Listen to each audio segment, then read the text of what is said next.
Denmark joins a handful of European nations in an effort to ban the public use of Islamic face veils. One America's Christian Rose has more. Anguish and resentment spread among the Islamic communities across Denmark. The ban on public display of the Islamic veil goes into effect, sparking street rallies of both the supporters and opponents of the move.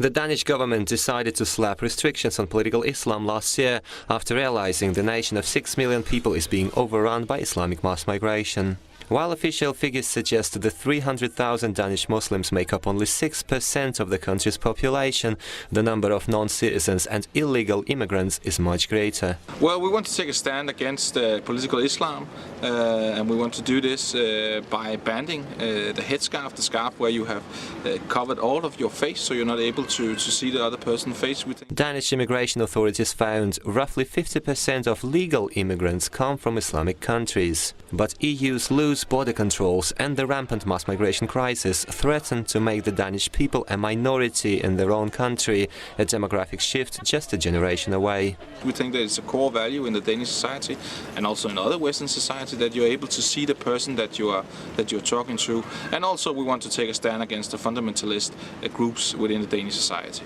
Left-wing parties and Muslim activists took to the streets to protest the ban of Islamic veils. They claim the policy is a grave infringement on their rights to self-expression, religious freedom and civil rights. You know, we are actually strong, independent women who are fighting for their right to keep wearing what they want to wear, and that we won't give up. So this kind of rhetoric and this racist discourse is not doing any good for the politicians or the country. But the government and Danish law enforcement say they've had enough after dealing with a mounting set of issues on a daily basis since the wave of Islamic mass migration reached Denmark back in 2015.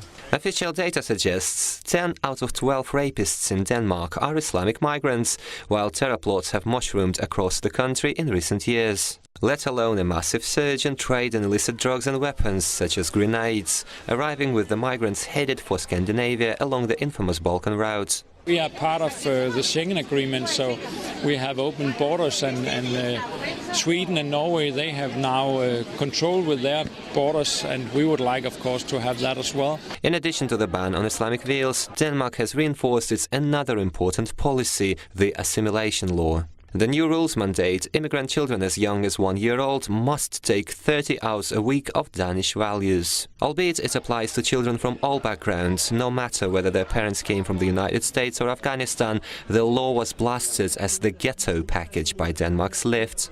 Muslims aren't happy either, as Denmark prohibits Islamic sexualization of children by forcing young girls into wearing headscarves, while another sticking point for Islamic ideologists is Denmark's gender equality. It's gonna make my life hard. I'm gonna be, of course, I'm sad about it. I hope that I could keep on living in peace, but this is the reality now, and I just have to arrange my life so that I can maybe get through the loopholes of the law, hopefully.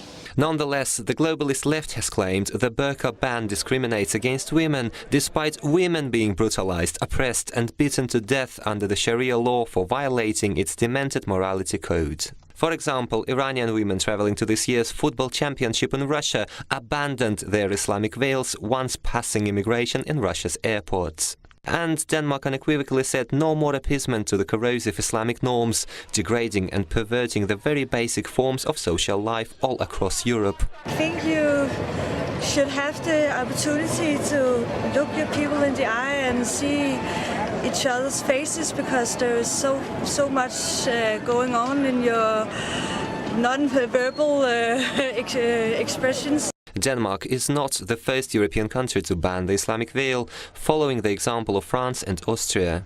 And the ongoing rise of pan-European consciousness suggests the world's most diverse continent is in for a firm rebuke of the globalist-backed Islamization, terror and genocide against the Christian civilization. Christian Rose, One American News. Want to see more videos like this? Click on the link below and subscribe to One American News on YouTube, and call your cable provider and kindly demand that One American News is added to your lineup. Call and subscribe today.